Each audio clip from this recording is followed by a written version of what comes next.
Hi everyone, welcome back to Quest for Literature.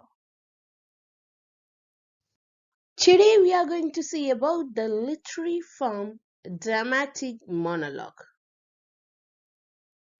Before getting into the video, if you are not yet subscribed to my channel, do subscribe, click on the bell icon and enable all options so that you will be notified whenever I upload a new video. First, let's see the characteristic features of a dramatic monologue. It is not strictly a dramatic art form. It is intended to present before audience.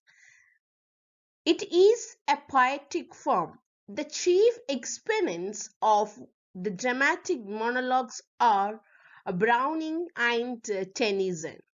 In Tennyson's Ulysses and Tithonus are the best examples for dramatic monologue. The cast in the form of a speech. The dramatic monologues are in the form of a speech addressed to a silent listener. And the aim of dramatic monologue is to study the character or the psychoanalysis of the character in the dramatic monologue. The person who speaks in the dramatic monologue is made to reveal himself. That is what we mean by the psychoanalysis of the character and his motives. He may speak in self justification, in a mood of detached self explanation, contented, resigned, impenitent, and remorseful. The author intended to show the inner man. Sainsbury defined dramatic monologue as the poet takes a character, an anecdote, sometimes a little more than a name. Instead of focusing it from the outside, speak in simple dramatic fashion, trying to dissect its soul, analyzing its constituents, folding or unfolding, but never exactly summing up or giving up the whole. Let's see the dramatic nature of a dramatic monologue. It is part drama and part poetry. The speech in poetic medium with a dominant dramatic note. It resides on the stage before audience, with or without costume, or with or without scenic background. Its main function of a drama is the study of a character. Same as that, here also you can see one of the main aim of a dramatic monologue is the study of a character. But in a dramatic monologue, you can see the lack of action and interchange of speech. Dramatic monologue can be compared to a soliloquy. You know what a soliloquy is, yes? We can see here. A soliloquy also you have only one character who unburden his soul, and it is also an address to a passive listener. Actors' private thoughts are uttered aloud in a soliloquy, and it could not be translated into speech. And soliloquy is not supposed to be heard.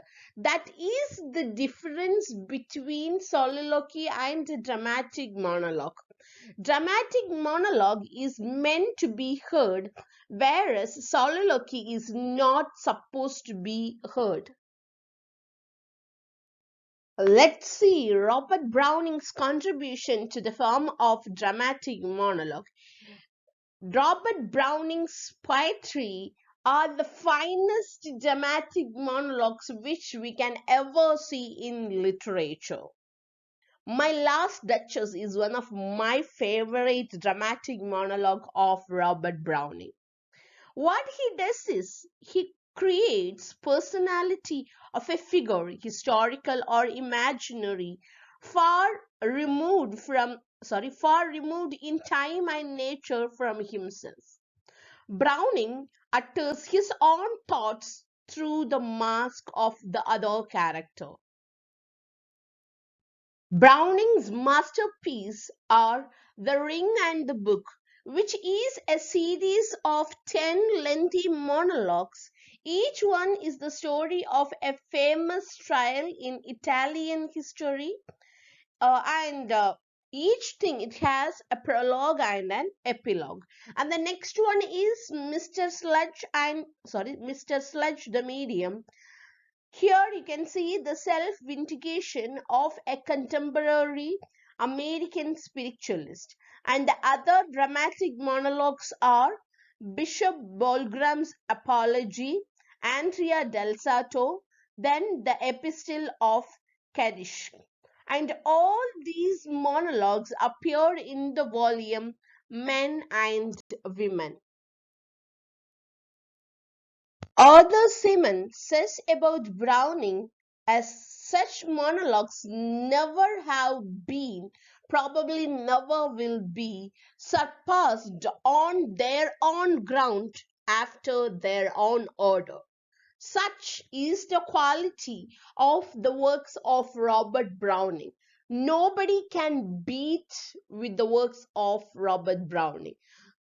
Thus, Robert Browning is raised to the rank of major poet in the form of dramatic monologue. And you can say it is a drama, poetry, and philosophy all rolled into one in dramatic monologue. The last thing which we are going to see today is the other sense of the term dramatic monologue. In England, when you say dramatic monologue, it is supposed to be like described the performance of a scene from a famous novel by an actor dressed as one of the character in the book, and there you can see an amazing narrative in verse. Otherwise, the actor or the actresses appear alone and delight whole audience with a series of impersonations of various characters, like an old soldier recalling beguiling days, a peasant woman in the church, a lady showing a visitor around her garden. But these things cannot be considered as by the works of, Robert Browning's dramatic monologue. That's entirely different. These are the other senses of the term dramatic monologue. That's the end of today's session. Thank you all for listening. Till the time we meet next, stay tuned to Quest for Literature, keep reading, and know the world.